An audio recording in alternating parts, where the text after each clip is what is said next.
Now we are going to look into the relationship between resultant force, mass and acceleration.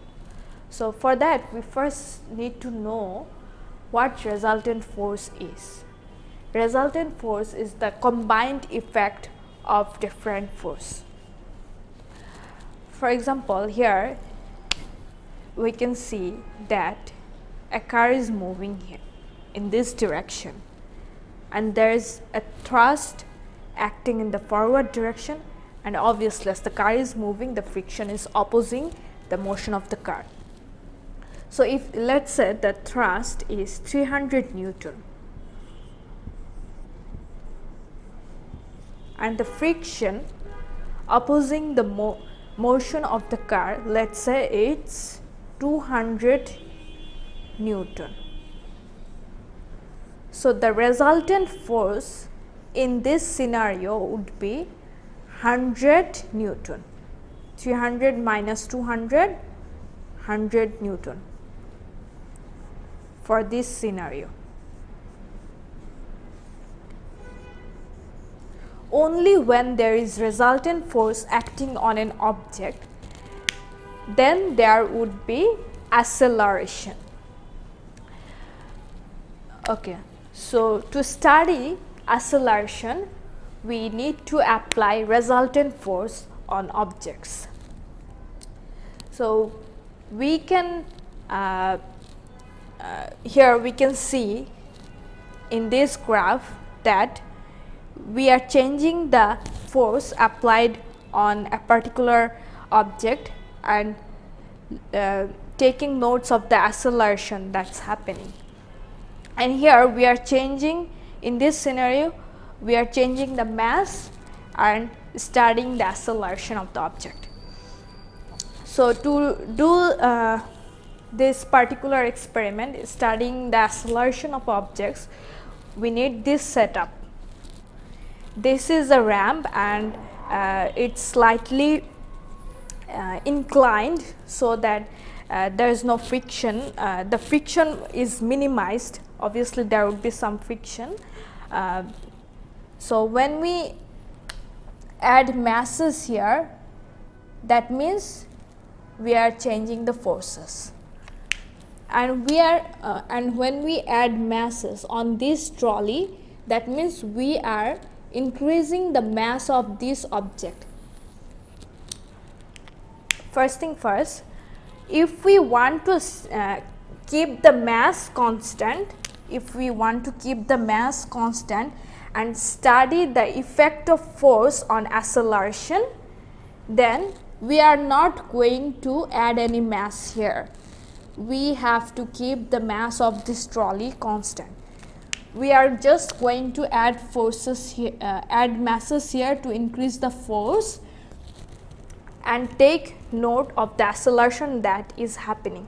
So how are we going to know what's the acceleration that's happening? We know acceleration equals to final velocity minus initial velocity divided by time taken. That means we have to take speed of this trolley at the beginning, at the end of the experiment, and take note of the time taken it takes to travel from here to here. To measure the speed of this trolley at the beginning and the end, we need to make use of light gates and data loggers. Light gates are devices where there is a sensor that detects light and another thing that emits light. So if we attach a card in here, we know card, I mean that's not opaque and not transparent. So when the card is the same, the card is attached on the trolley. So when the trolley is passing through the light gates, the card is also passing with it. We know as the card is opaque, light will not pass through it when the card first pass through the light gates. At this time, time is started to be counted. There is a starting of the counting of time, and when the card has passed through the light gate like this, already the trolley passed through the light gates, the measurement of time is stopped. That means we know the distance of the card divided by time taken for the card to pass through the light gate is the speed. That's how we can take note of the speed at the beginning and at the end. By taking note of the speed at the beginning, at the end, and at the end, we and the time taken to travel from here to here, we are going to find the acceleration. As I have already said that we are going to change mass and take notes of the acceleration, and then if we draw an acceleration and force, acceleration versus force graph, we would get a straight line. That means force is proportional to acceleration. That's also illustrated here. Large force means large acceleration for same mass. Small force means small acceleration. This same experiment, when it's done by changing the mass of the trolley, that means we are going to make this mass constant. We are not going to make any change to this mass because that would be the force applied. We are going to keep the force same and change the mass of the trolley. How are we going to do that? Is by adding mass to the trolley, small masses to the trolley. That's how we are going to change the mass of the object. Like I have described earlier, how we are going to take note of the acceleration. We are going to measure acceleration for different masses, and then we would have got a graph like that, and that means acceleration is inversely proportional to mass. Similarly, if I have drawn the curve like plotted the graph like A versus 1 by m, we would have got a straight line. That means acceleration is inversely proportional to mass for when the resultant force acting on the object is same. This is illustrated in this drawing. For bigger mass there is a small acceleration, and for smaller mass there is large acceleration.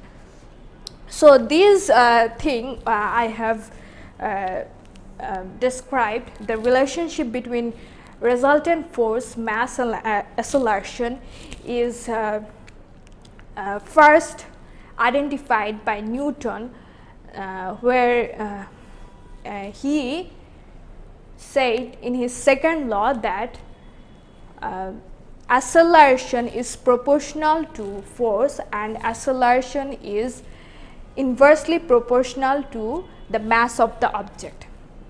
So that's also the second law of Newton. Newton's second motion law described by Newton. So we might not know the first law of Newton. The first law of Newton regarding motion is that an object that is not moving will not move unless it is acted upon by a external force. Another part of the same law, the first law, is that when an object moves at a steady velocity, that means it's not accelerating. When an object moves at a steady velocity in a direction, it would continue to move in that direction unless no external force acts on it. So, if no, that means if no force acts on that object moving in a steady velocity, it would it's supposed to move forward. But when we when we slide a object, let's say I am sliding a book on the table. I am sliding a book, I am applying a force, it's going to move, let's say it's moving at a constant velocity, but it eventually stops because there is the external force acting on that book, and that's the friction. So, that's about Newton's first law and second law of motion. Next we would talk about terminal velocity.